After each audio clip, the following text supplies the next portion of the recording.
beautiful people! This is Aisel. Welcome to my channel.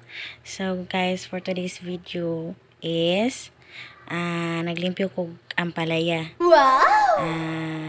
Gikan na ni ate. Hinatag ko na gikan ni mami.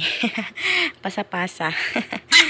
Dahil ako na siyang gilimpyuhan guys. Kay amo na siyang lutuon para breakfast. Lami magud ang palaya guys sa breakfast. Dayon saglag itlog, dayon ana na ay bulad. Wow, kanami.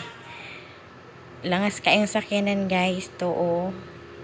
Langas kaayo. So karon ako na siyang gilimpyuhan, bali kuan na siya kabuok tulo.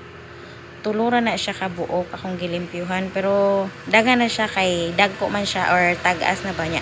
Kanay siya akong gipili-pili akong ikuan-kuan og kuan unsa ni tupong-tupong kung sa kay gidakon kay kaning unsa na paghiwa-hiwa ba ana gasugon akong hiwa-hiwa ingon akong lalabs nga ngano ko nung gihurot nako og kuan kanang limpyo ang ampalaya duha lang ta kuno akong giinan nga ala dili man kay ganahan ka magbalon pwede man ka makabalon ana kay kuan man daghan naman na siya nya og duha ra pud ka buok ang isa ka buok mabilin gamay na lang so may pahot do na lang diba so mo na siya wala ako nagpakita ana guys kay unsa na walay panudlay ang person